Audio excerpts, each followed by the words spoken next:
Después de la aprobación de las reformas estructurales, una de las preguntas más importantes para los próximos meses es de qué manera se van a reflejar en el presupuesto de 2015.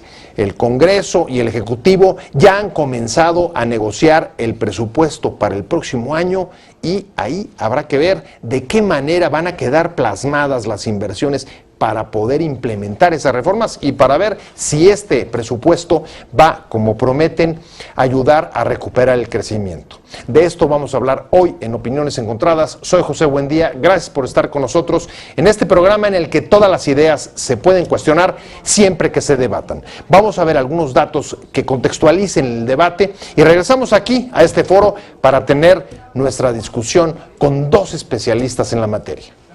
El gobierno y el Congreso iniciaron el análisis del presupuesto para 2015, en un año en el que el presidente Peña Nieto espera que se vean los primeros resultados de sus reformas y el país retome el crecimiento tras 2 años de dividendos mediocres en la economía. Por su parte, la oposición teme que el aumento del presupuesto social contenga criterios electorales, dado que el próximo año habrá comicios intermedios y el PRI busca recuperar la mayoría en el Congreso, pese al malestar por la situación económica y el desempleo. La Secretaría de Hacienda asegura que se trata de un presupuesto que prioriza el gasto en proyectos de inversión y programas sociales, más no en burocracia, además de que no contiene impuestos adicionales a los de la reforma fiscal. Su reto en las finanzas, agrega, es la disminución de ingresos petroleros, aunque la oposición advierte de un importante crecimiento de la deuda y de que el déficit público es el mayor al que se presenta el presupuesto. Este presupuesto sienta las bases para implementar las reformas estructurales. Posiciones. Número 1. El secretario de Hacienda, Luis Videgaray, informó al entregar el presupuesto al Congreso que el crecimiento para el 2015 será de 3.7% del PIB. Este año solo aumentará 2.7%, con una inflación del 3% y un tipo de cambio de 13 pesos por dólar, aunque advierte que existen riesgos externos que podrían modificar sus estimaciones. Número 2. El subsecretario de Hacienda, Miguel Meischmacher, informó que no hay ningún cambio en materia tributaria, no se propone cambiar los impuestos existentes. Número 3. El vicecoordinador del Movimiento Ciudadano, Ricardo Mejía, dijo que el gobierno debe explicar el fracaso económico y por qué los organismos internacionales han ajustado las metas de crecimiento económico a la baja. Número 4. Por su parte, el coordinador y el vicecoordinador de la bancada perredista, Miguel Alonso Raya y Carol Antonio Altamirano, respectivamente, advirtieron que en la iniciativa de ley de ingresos se está proponiendo un 0.5% de déficit adicional a lo que se debería proponer para este año. La iniciativa de ley de ingresos para 2015 tiene truco. Se propone que en vez del déficit de 2% que fija la ley de presupuesto y responsabilidad hacendaria, este sea de 2.5%. Esto dice el artículo primero en vez de 2%, un déficit de 2.5%, señaló el diputado Antonio Altamirano, agregaron. Estamos de regreso en Opiniones Encontradas y vamos a analizar de qué manera va a reflejar el presupuesto las reformas estructurales que se vienen aprobando y que quedaron ya concluidas en los últimos meses. Y para hablar sobre este tema me acompañan, me da mucho gusto que esté con nosotros Héctor Villarreal. Héctor, un gusto que estés con nosotros. Muchas gracias. Es el director general del Centro de Investigación Económica y Presupuestaria. Y ustedes ya lo conocen, Luis Fonserrada. Muchas gracias, Luis. Al contrario, Pepe. Director del Centro de Estudios del Sector Privado. Y vamos a arrancar, Héctor, con este tema que me parece que incluso va a ir incrementándose el cuestionamiento alrededor del presupuesto desde el ángulo este. ¿De qué manera, por un lado, va a responder a esta expectativa, a esta promesa de recuperar el crecimiento en el país después de casi 2 años de estar, pues más o menos, digamos, en niveles pues casi acostumbrados en el promedio de los últimos 30 años? Y por otro lado, ¿de qué manera sí va a ser un presupuesto que recoja las necesidades para comenzar a implementar las reformas estructurales, las 13 reformas constitucionales, y de qué manera se van a traducir en presupuestos específicos? Porque, como dicen, si no se reflejan políticas y programas en los presupuestos, no dejan de ser buenas intenciones. Correcto. Mira, yo creo que la pregunta es muy buena. Nosotros vemos este paquete económico como que llegó lleno de expectativas. Ahora, llegó particularmente lleno de expectativas porque es el primer paquete tanto por el lado de ingresos, dígase iniciativa de ley de ingresos, como por el lado del gasto en el proyecto de presupuesto, que debiera reflejar todas las reformas estructurales. Nosotros lo que encontramos es, más allá de las buenas intenciones del gobierno, que hay poca capacidad de gasto. Poca capacidad de gasto que realmente se vea traducido en un presupuesto diferente. ¿Por qué ocurrió esto? Bueno, son varias razones. Una reforma fiscal que resultó muy pequeña en términos de lo que le está aportando al erario, entre un punto y medio, una caída en los ingresos petroleros, entonces ya ese punto y medio tenía que compensar esa caída, pero además está el crecimiento inercial de algunas variables del gasto. El típico ejemplo son pensiones, no es el único. Entonces, que no, y no es menor, ¿no? No es menor. Son, digamos que, necesidades ineludibles. Y donde el gobierno tiene que garantizar su pago. Entonces no es algo optativo, esto lo deja con muy poco margen de maniobra. Entonces, insistimos, pareciera un gobierno que quiere, pero no puede cambiar el gasto. Déjame traer el asunto de las expectativas, a ver cómo se ven desde el Centro de Estudios del Sector Privado, Luis. Se crearon demasiadas expectativas, se van a desinflar las expectativas, hay posibilidad de cumplir las expectativas. ¿Ustedes dónde andan? Mira, yo creo que las expectativas se mantienen. Las reformas son extraordinariamente importantes. Yo diría que las reformas, si algo representan, es que eliminan una enorme cantidad de obstáculos que existían a la inversión, y para crecer requerimos inversión. Así que en ese sentido las expectativas se mantienen. ¿Qué tanto recoge el presupuesto los proyectos necesarios para que esto realmente se pueda instrumentar bien, convertir en una realidad? Tanto telecomunicaciones como la energética son reformas que requieren mucha infraestructura, y lo que vemos nosotros es que este presupuesto para el 2015 no refleja esta prioridad. La prioridad en la inversión de capital.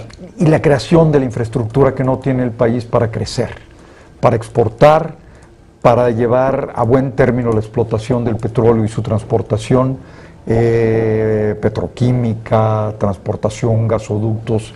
Y en el caso de telecomunicaciones, bueno, todas las redes, en todos los sentidos, en todos los campos, están realmente en un estado de retraso enorme. Es decir, grandes montos de inversión en infraestructura se requieren.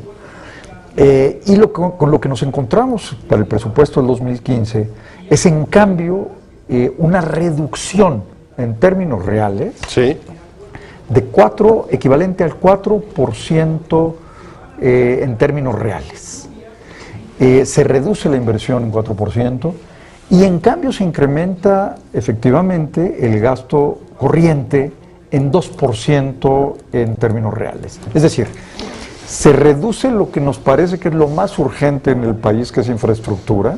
Esa inversión se reduce, se mantiene una inversión importante para Pemex y CFE, pero en carreteras, en infraestructura, etcétera, no se da.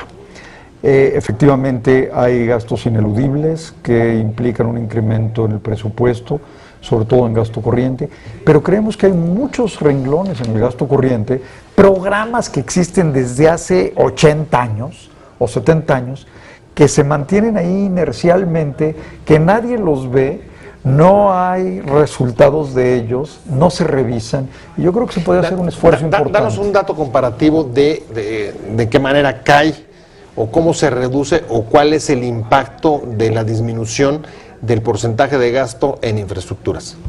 Mira, el 4% en términos reales, comparado con 600,000 o 800,000 millones de pesos en esos rangos,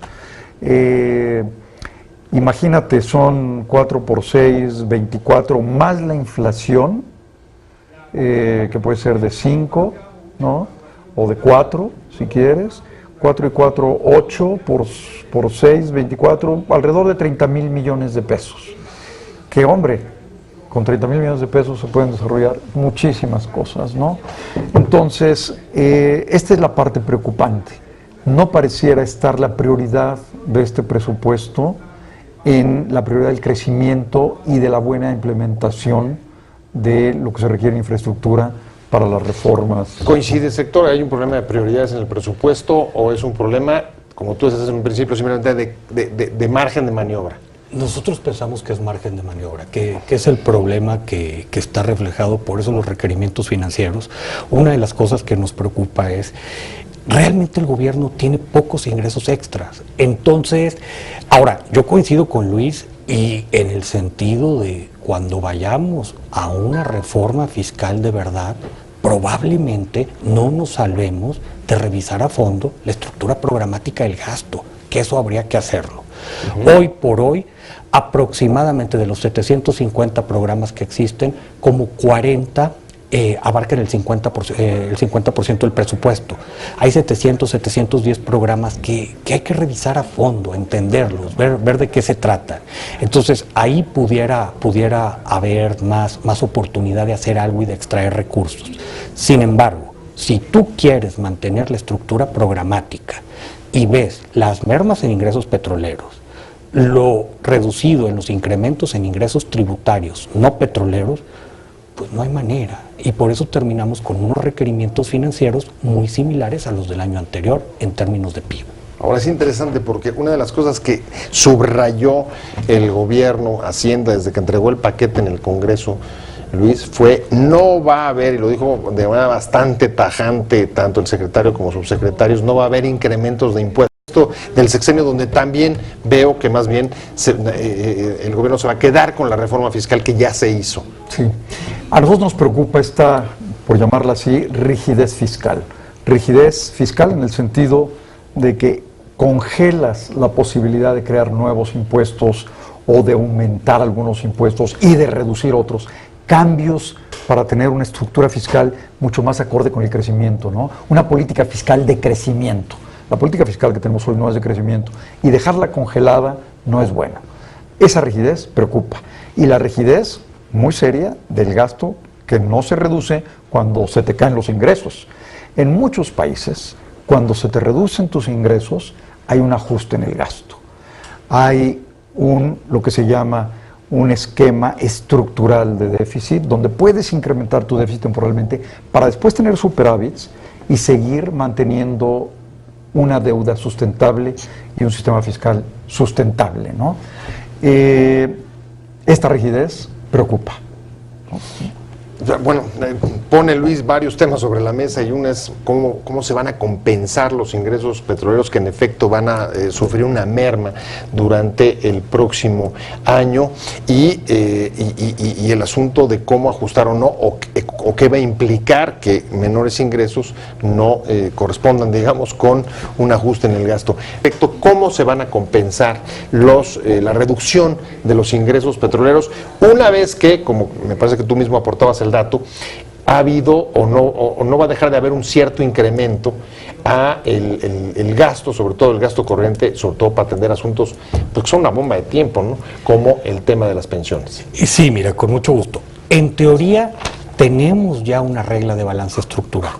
Habría que ver si va a operar, si va a morder, como se dice, este 2% del que habla, si va a lograr frenar el gasto. Ajá. Ahora, nosotros pensamos, y era una de las preguntas con las que iniciabas el programa, que es muy posible que tengamos mayores crecimientos en lo que resta del sexenio, crecimiento económico, al menos con respecto a lo que vimos en la primera parte. En los primeros 2 años. En los primeros 2 años. Si yo tuviera que identificar 2 causas así a bote pronto, pues una tiene que ver con que probablemente llegue inversión privada en sectores claves. Está toda la parte del sector eléctrico, está la cuestión de gas, y que pueden volverse... Petróleo, hidrocarburos. Yo creo que petróleo y hidrocarburos, el problema es que se va a tardar un poco más. O sea, todavía hay que ver qué va a pasar con Ronda 1, hay que entenderla. Es de más largo plazo. Yo creo que lo que va a entrar en corto plazo es para sector eléctrico, para gas y telecomunicaciones, quizá hay que verlo. Ahora, eso, de la mano de que hay un cambio de ciclo económico que pareciera ser claro, pues sí pudiera producir mayor crecimiento. Ahora, ¿suficiente crecimiento para aliviar las finanzas públicas? Nosotros creemos que no. Por eso queremos separar un poco el problema. O sea, nosotros vemos una economía que va a entrar a su fase expansiva, por un lado, pero muchas presiones fiscales. Ahora, ¿qué significa esto para el ciudadano? Se puede decir, bueno, significa que a lo mejor con crecimiento económico puede tener oportunidades en lo personal, puede ver incluso que su ingreso crezca. Esperemos que así sea, porque hay otro problema de redistribución que discutimos cuando quieran. Pero vamos a tener un gobierno pobre. Y suena o sea, el país creciendo al 4% y el gobierno teniendo que enfrentar bajas en los ingresos y, como tú decías, déficits. Claro, sin duda, ¿no? La manera, si no eres capaz de reducir el gasto cuando se te caen los ingresos que hacen las familias y las empresas de todo el mundo. Recorta. Y es cierto que en el caso del gobierno pues hay algunas cosas que hay que pagar irremediablemente, pero hay muchos programas, como los que mencionaba Héctor, que claramente pueden ser revisados y reducidos. Ni siquiera tenemos evaluación de los efectos de esos programas. Eso es algo que habría que hacer muy responsablemente y ver en dónde recortas, qué eliminas, porque a veces son rentas que se quedaron ahí, quién sabe para quién, quién sabe para qué efecto. Entonces, ¿cómo haces cuando el gasto sube, los ingresos bajan, solo incurriendo en un déficit? Y un déficit quiere decir pedir dinero prestado. O sea, quiere decir endeudarte, contratar deuda, y esto indudablemente ha llevado ya a un incremento de la deuda de alrededor de 5 puntos del PIB, de 38, 39 a 43 al final de este año y del año próximo, que andará por ahí 43, 44, y al final del sexenio seguramente cifras superiores. Entonces, la parte preocupante es en qué momento va a haber los ingresos suficientes para hacer sostenible esta situación fiscal. Es decir, para que haya una sustentabilidad fiscal o una deuda sustentable, se van a requerir ingresos. ¿Cuándo van a llegar? ¿Cómo van a llegar? Y a lo mejor le vamos ganando al tiempo. Es una carrera contra el tiempo. Porque donde provendrán grandes ingresos, si efectivamente sucede, es de la extracción adicional de petróleo que tengamos y de los derechos que se le pagarán al gobierno por esa razón. Pero es una carrera contra el tiempo, ¿no? Déficits que estamos incurriendo y ingresos que efectivamente se van a tardar un poco más en llegar.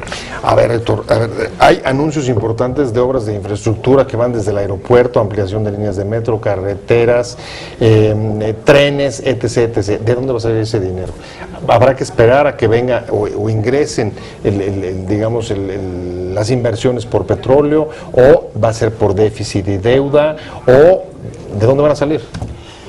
Yo creo que se van a hacer esfuerzos por poner el dinero en áreas prioritarias, pero hay que entender que, si me perdonas la figura muy utilizada de la cobija que está creciendo, ahora es más la cobija del mismo tamaño que tapas a alguien y descobijas otras cosas. Entonces yo creo que ahí vamos a tener que ser muy racional, porque mira, aún entrando a mejores crecimientos económicos, que eso se vea reflejado en incrementos en los ingresos tributarios no petroleros, que va a ocurrir, nosotros traemos cálculos de que las tasas de crecimiento están por abajo de las presiones en gasto.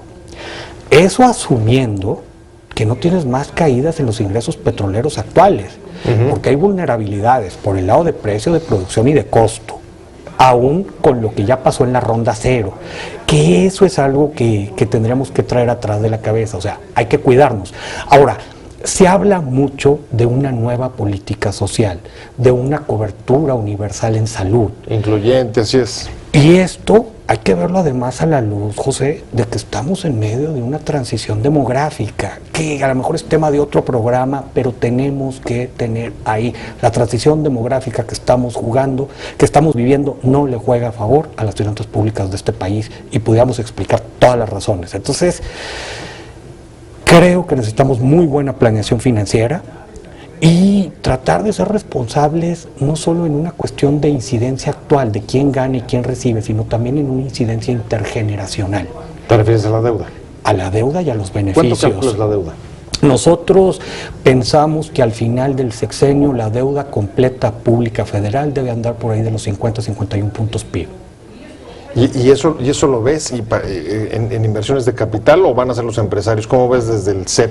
Desde el Centro de Estudio Privado. No, yo creo que el financiamiento, tal como lo ha descrito Héctor, va a venir a cubrir necesidades, sobre todo de gasto corriente, compromisos sociales, ¿no? Una de las grandes mentiras en todos los gobiernos son los programas temporales. No hay nada más permanente que lo que empieza como un programa temporal. Y es uno y otro y tras otro, ¿no? Y esto te va ampliando el presupuesto y te va reduciendo el margen de posibilidades, ¿no? Y te enfrentas a una deuda que implica un servicio de la deuda, pago de intereses mayor cada vez. Si de veras tuviéramos 50% de deuda del PIB, como dice Héctor, con un PIB de 20 billones, vamos a tener una deuda de alrededor de 10 billones de pesos. Y lo que va a suceder, que ya sabemos, es que van a subir las tasas internacionales y la única manera de evitar que el financiamiento que hemos tenido de extranjeros en pesos se retire es subiendo nuestras tasas. Y eso va a requerir probablemente un incremento de 4 puntos en la tasa de interés, y eso implica probablemente un par de puntos del PIB adicionales en el presupuesto, que más que vuela todo el efecto de la reforma fiscal de este año. Ahora, digamos, todos estos grandes datos macroeconómicos, Héctor, pensando que en buena medida las reformas, buena parte de las reformas estructurales descansan en la capacidad de traer inversión. Si esto es así, el presupuesto que está presentándose para el próximo año, a ver qué se aprueba finalmente en el Congreso, porque sufre modificaciones, pero el que se está ofreciendo, el panorama que dibuja, es, digamos, suficientemente atractivo, seguro para la atracción de esos capitales, la inversión tanto privada nacional como extranjera. ¿Tú cómo lo ves? Nosotros pensamos que en ese aspecto sí. Probablemente la inversión siga su ruta paralela siempre y cuando no vea un riesgo país alto, que ahorita no se vislumbra. Entonces probablemente busque ganancias y todo, como es perfectamente válido. El problema que nosotros vemos va más por el lado de que vas a tener un gobierno muy amarrado de manos para hacer políticas sociales y para hacer pues la parte de infraestructura pública, de bienes públicos y todo, que también Luis ya hablaba de eso. Esa no va a venir tan fácil. O sea que van a depender en buena medida de la inversión privada. Yo creo que sí. ¿Y la ves? ¿Ves a los empresarios mexicanos o extranjeros invirtiendo en telecomunicaciones, energética, puentes, fíjate, puertos, etcétera? La infraestructura que no es rentable, digamos, como un negocio, carreteras, puertos, que tiene una gran rentabilidad social, pero no es un negocio, esa difícilmente verás participando como socios, pero la inversión sigue y se va dando. Yo creo que las perspectivas son positivas. El bono demográfico, si de veras lo convertimos en bono y no en un pasivo demográfico, y logramos crear los empleos que se requieren, es una demanda de 120, 125 personas que tiene un gran potencial en la demanda y por lo tanto en el crecimiento. Y eso hace rentables muchas inversiones y muchos negocios, ¿no? Pues el tiempo voló. Les agradezco a los dos que hayan estado con nosotros en Opiniones Encontradas. Muchas gracias. Héctor Villarreal, muchas gracias. Luis Fonserrat, pero sobre todo gracias a usted por haber estado con nosotros en Opiniones Encontradas. Te invitamos a seguir cuestionando la información con los siguientes videos.